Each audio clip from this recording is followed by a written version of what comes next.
Hello दोस्तों, स्वागत है आपका हमारे यूट्यूब चैनल में। तो दोस्तों, इसके पहले मैंने 3 टॉपिक क्लियर करा दिया हूं, अगर नहीं देखे तो देख लीजिएगा। ये चौथा टॉपिक है एडिटोरिया करंट अफेयर्स का न्यू वाला 2024 वाला। तो चलिए 18वीं लोकसभा चुनाव चौथा टॉपिक है, इसको हम देख लेते हैं।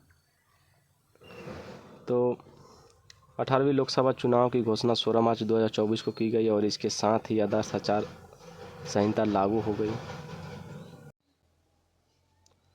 18वीं लोकसभा का चुनाव 19 अप्रैल से 1 जून तक 7 चरणों में आयोजित किया गया और नतीजे 4 जून 2024 को घोषित किए गए। किसी भी पार्टी को स्पष्ट बहुमत प्राप्त नहीं हुआ।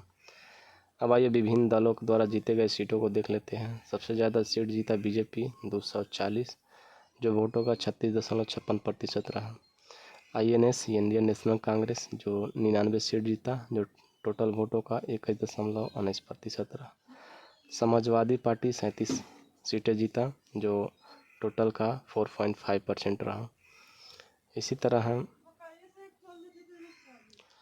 AITC 29 सीट जीता, 4.37%। DMK जीता 22 सीटें, जो टोटली वोट का 1.82% रहा।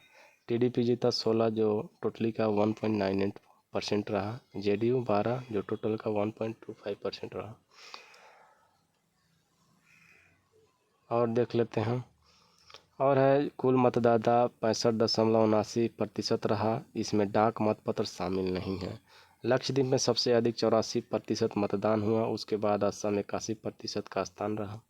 सबसे कम मतदाता बिहार में 56.19% दर्ज किया गया। जम्मू और कश्मीर में यह 56.58% था। चुने गए सांसदों की औसत आयु 56 वर्ष है। 3 सांसद 25 वर्ष के हैं और सबसे उम्रदराज सांसद DMK के TR बालू, जो 82 वर्ष के हैं, अब हो गए हैं 83 वर्ष के।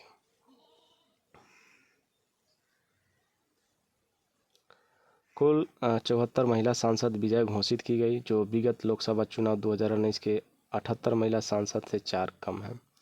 2019 के लोकसभा में जीते हुए 216 सांसद मौजूदा सांसद में भी चुने गए। 18वीं लोकसभा में 46% सांसदों पर आपराधिक मामले दर्ज हैं। इस लोकसभा में 7 निर्दलीय सांसद, 24 मुस्लिम और 3 बौद्ध सांसद हैं। 18वीं लोकसभा चुनाव के वोटों की गिनती के दौरान इंदौर लोकसभा सीट के द्वारा भारतीय राजनीति के इतिहास में 3 नए रिकॉर्ड दर्ज किए गए। भाजपा प्रत्याशी शंकर लालवानी द्वारा सर्वाधिक 12,26,751 वोट प्राप्त हुए।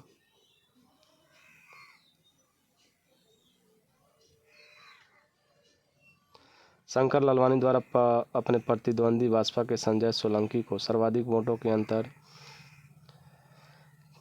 11,75,092 से पराजित किया गया। इंदौर लोकसभा सीट के लिए सर्वाधिक 2,18,674 वोट नोटा को प्राप्त हुए।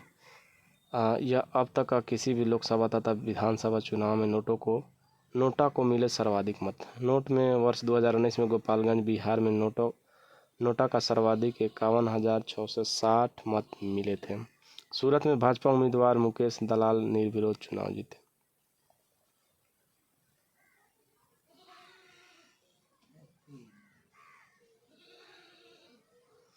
श्री नरेंद्र मोदी पंडित जवाहरलाल नेहरू के बाद लगातार तीसरी बार प्रधानमंत्री के रूप में शपथ लेने वाले दूसरे व्यक्ति बन गए। तो इस वीडियो में इतना ही है। टॉपिक 4 समाप्त हुआ। धन्यवाद।